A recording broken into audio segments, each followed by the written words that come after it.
ঝান্ডা। হে আল্লাহ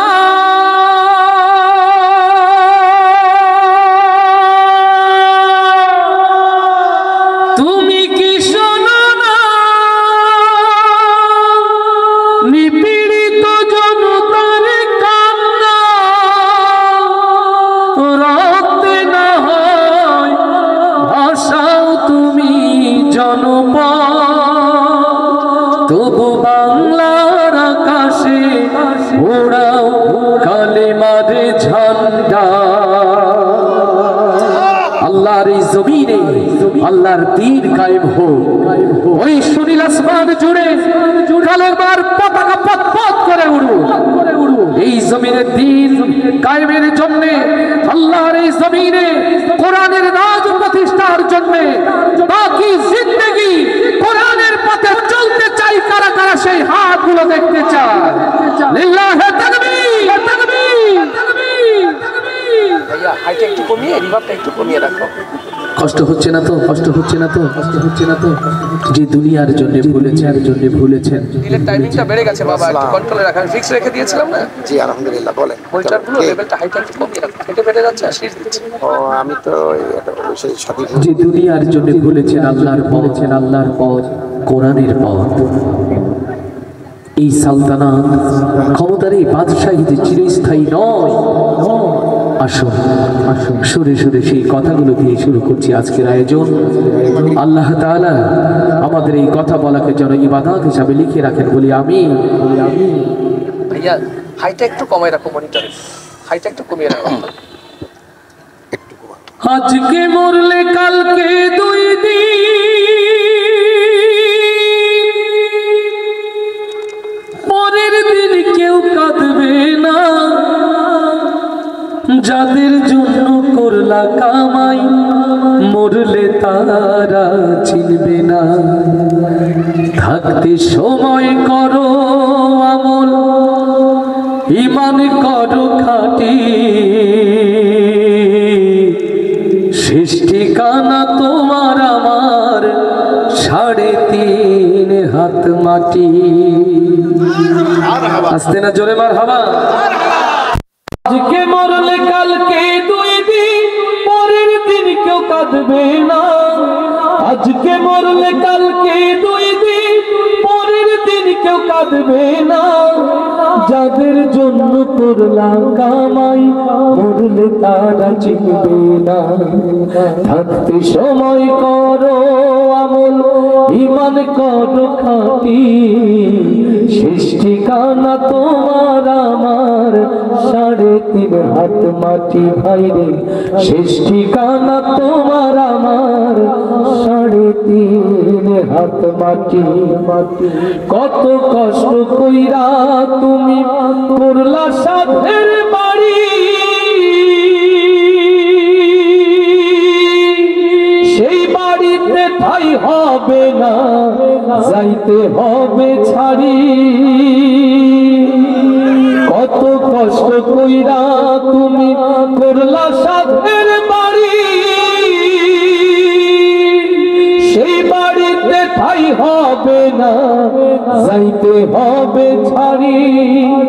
মিছে মায়ার মোহে পড়ে রবের বিধান ভুইল না। মিছে মায়ার মোহে পড়ে রবের বিধান ভুইল না। পুণ্যের হিসাব একদিন দিবেন মালিক রব্বানা। থাকতে সময় করো আমল, ঈমান করো খাঁটি। শেষ ঠিকানা তোমার আমার 3.5 হাত মাটি। ভাইরে শেষ ঠিকানা তোমার আমার 3.5 হাত মাটি। আধার ঘরে মাটির পরে থাকবে পড়ে কেউ রবে না সঙ্গে, সেদিন থাকবে শুধু আল্লাহু আকবার।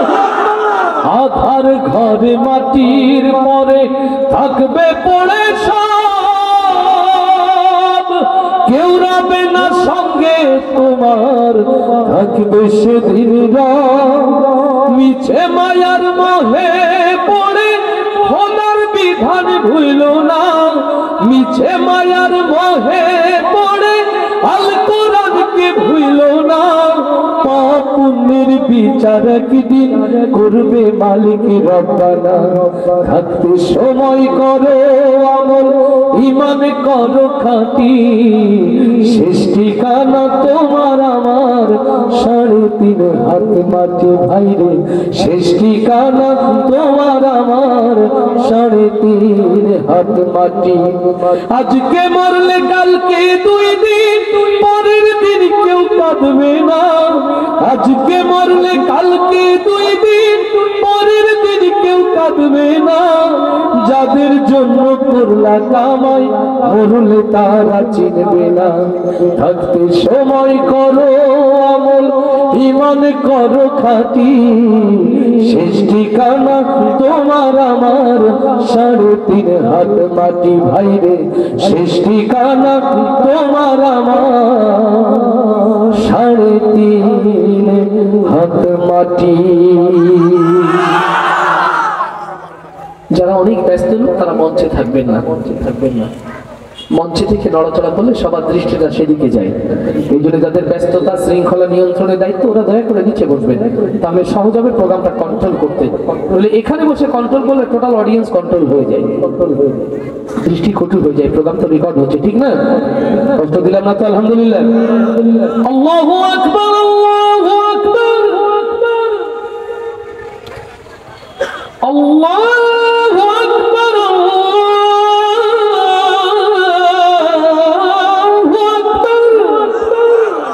আল্লাহু আকবার। পৃথিবীর ছোট্ট ছোট্ট কীট পতঙ্গ হতে শুরু করে সাগর মহাসাগরের বিশাল দেহী প্রাণীগুলো যার নামের তাসবিহে মুখরিত করে নিরন্তর তাদের জবান, সেই নাম আমার আল্লাহ তাআলা জাল্লে জালালাহু। আল্লাহু আকবার, আল্লাহু আকবার। ও আমার প্রিয় ভাইরা, এই কোরআন শোনাই হতে পারে আমাদের জীবনের কোরআন শেষ শোনা। আগামীতে নতুন কোন মাহফিল ভাগ্যে নাও জুটতে পারে, আগামীকালের সূর্য হয়তো নসিবে নাও জুটতে পারে। এটাই জিন্দেগি, এটাই ঈমান। এই মাহফিল যদি হয় শেষ মাহফিল, এই কোরআন শোনা যদি হয় শেষ কোরআন শোনা, তাহলে আল্লাহর এই জমিনে বসে নায়েবে রাসূল, অগণিত আলেম দ্বীন, অগণিত জীবন্ত কোরআন হাফেজে কোরআনদের সামনে রেখে সিদ্ধান্ত নিতে হবে। আজ এই জমিনে যদি বেঁচে থাকতে হয়, সেই বেঁচে থাকা হবে আমার আল্লাহর জন্য। আর এই জমিনে যদি মরতে হয়, কেবলমাত্র শুধুমাত্র একমাত্র আল্লাহর গোলাম হয়ে আল্লাহর জন্যই মরতে চাই। তারা তারা সেই হাতগুলো দেখতে চায়। তাকবীর দিতে তো ভয় করে, তাই না? তাকবীর দিতে গেলে তো থানার কিলোমিটার মেপে নিতে হয় এখন, নাকি? সেই দিন কি এখন আছে? না, নব্য ফেরাউন নমরুদের জামানা আল্লাহ গুটিয়ে দিয়েছেন। সুবহানাল্লাহ। আল্লাহর জমিনে আল্লাহ এক ঝাঁকা বাবিল পাঠিয়ে এই জালিমদেরকে এই মাটি মানুষের ভালোবাসা থেকে দূরে সরিয়ে দিয়েছে। আলহামদুলিল্লাহ। আকাশের ফেরেশতাদের জন্য এখন চট বিছানো হচ্ছে, দয়া করে বসে পড়বেন। ভাই আমার, শৃঙ্খলা একটা জীবন যাপন। আমি তো আসলে হুজুর মানুষ না, মানে আপনারা যতটা আপনাদের হুজুর দেখেন এতটা হুজুর তো আমি নই। আমি হচ্ছে শার্ট প্যান্ট কোট কাটের মানুষ, সিস্টেমে চলি। এই যে এখন যারা বিশ্বাস, এরা কি সকাল ধরে অন্য কাজে ছিল? এইগুলো এখন করছে কেন? তো এরা গজল শুনবে না, ওই করবে কি করবে? বিসিএনএন সুন্দর করে আধা ঘন্টা পরে গজল শুরু হবে কেন?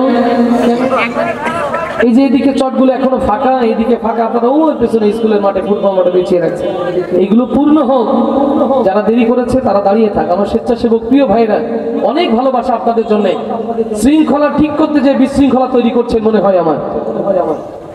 দেখেন, ওহী নাজিল হলে ওরা থামবে না। যদি ওহী নাজিল হয় তারপরে ওরা থামবে না, ওদের কাজ ওরা করেই যাবে। কারণ ওই যে আজকে শৃঙ্খলার দায়িত্ব বিশৃঙ্খলা বাহিনীর হাতে। কষ্ট দিলাম? রাজুকে অনেক ভালোবাসি, তো এই জন্য মন খুলে কথা বলছি। আলহামদুলিল্লাহ।